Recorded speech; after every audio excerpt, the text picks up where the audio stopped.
Bismillahirrahmanirrahim. Assalamualaikum warahmatullahi wabarakatuh. Pemirsa channel Gus Gaul yang berbahagia, di dalam hadis qudsi yang telah kita bahas pada pertemuan sebelumnya, Allah menjelaskan kepada kita semuanya, ya ibadi kullukum arin illa man kasaituhu fastaksuni aksukum.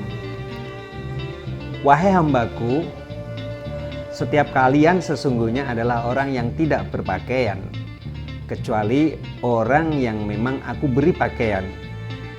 Fastaksuni aksukum, maka carilah pakaian kepadaku, niscaya aku akan memberikan pakaian kepada kalian. Kita dulu ketika dilahirkan oleh orang tua kita dalam keadaan telanjang, tidak menggunakan pakaian. Tetapi orang-orang yang menyayangi kita, oleh Allah digerakkan hatinya agar memberikan pakaian kepada kita. Subhanallah, andai kata kalau kita ini tidak ditutupi tubuh kita oleh orang-orang yang menyayangi kita karena hatinya digerakkan oleh Allah, betapa malunya kita. Karena sejatinya orang itu dihargai dan dihormati karena orang itu menutupi auratnya. Jadi kita patut bersyukur kepada Allah. Allah telah menggerakkan orang-orang yang mencintai kita memberikan pakaian agar aurat kita tertutupi.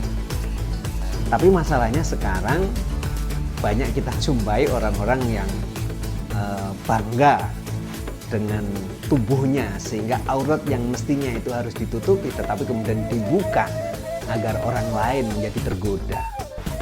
Nah, kalau ini kemudian menjadi satu hal yang biasa, berarti para pemirsa menanamkan saham untuk orang lain berbuat dosa. Maka bagaimana Allah memerintahkan kepada kita untuk selalu kita menggunakan pakaian agar aurat kita terjaga. Di lanjutan hadis ini, Allah mengingatkan kepada kita, ya ibadi innakum tukhti'una bil-laili wan-nahar wa ana aghfirudz dzunuba jami'a fastaghfiruni aghfir lakum. Wahai para hambaku, sesungguhnya kalian berbuat kesalahan pada malam dan siang hari. Wa ana aghfirudz dzunuba jami'a. Aku Allah memberikan ampunan kepada orang-orang yang melakukan dosa. Semua dosa itu akan diampuni oleh Allah. Fastaghfiruni, maka mintalah ampunan kalian kepadaku. Aghfir lakum, maka aku akan mengampuni kepada kalian semuanya. Seringkali di dalam menjalani kehidupan, kadang-kadang antara kita ingat kepada Allah dengan lupanya, itu kira-kira lebih banyak mana? Maka orang yang sering melakukan kemaksiatan akan mengatakan bahwa saya lebih sering melupakan Allah daripada mengingatnya. Maka hal yang sedemikian ini adalah dosa yang harus kita mohonkan ampunan kepada Allah, karena tanpa kita sadari bahwa sejatinya kita ini bisa melakukan kemaksiatan kapanpun dan dimanapun. Andai kata karena bukan pertolongan Allah Subhanahu wa Ta'ala, mungkin kita akan selalu tersesat dan kemudian tidak akan pernah kembali bagaimana menuju jalan yang benar. Maka menyesali atas kesalahan-kesalahan yang kita lakukan ini adalah merupakan amalan yang sangat luar biasa yang harus kita selalu ingat dan harus kita kerjakan dengan cara menyesali perbuatan-perbuatan yang salah itu dengan membaca istighfar, mentaubatinya, kemudian tidak ada niatan untuk mengulanginya. Tapi sekali lagi yang namanya manusia, katanya menus-menus kakean dosa kan itu ya, menungso. Maka bagaimana di dalam menjalani kehidupan ini, ketika kita melakukan kesalahan, segera menyadarinya. Jangan sampai malah kita ini sumpah serapah, wong aku ki wis kadung elek karuan kan gitu ya, tak terus nih nek aku nglakoni kemaksiatan.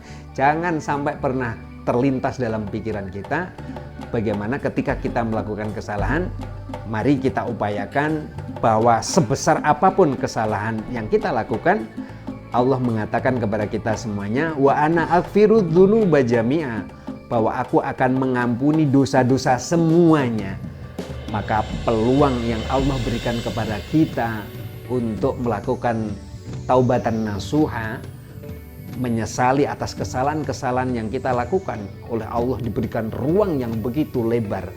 Mari kita manfaatkan, jangan sampai kemudian kita punya pikiran, wis kadung salah, nek salah diterus nih, jangan seperti itu. Tetapi marilah kita bangun kesadaran bahwa ketika kita melakukan kesalahan yang kita lakukan itu, mari kemudian kita sesali dan kemudian tidak kita ulangi, dan kita mohonkan ampun kepada Allah, karena Allah memerintahkan kepada kita, fastaghfiruni aghfir lakum, maka carilah ampunan kepadaku, niscaya aku akan memberikan ampunan kepada kalian semua. Oleh karena itu, marilah menyesali atas kesalahan-kesalahan yang kita lakukan kapanpun dan dimanapun, dengan cara memperbanyak membaca istighfar dan selalu ingat kepada Allah. Kita berharap mudah-mudahan kesalahan yang kita lakukan itu diampuni semuanya oleh Allah Subhanahu wa Ta'ala. Sampai ketemu pada episode berikutnya. Akhirnya, wallahu muwaffiq ila aqwamit thoriq. Assalamualaikum warahmatullahi wabarakatuh.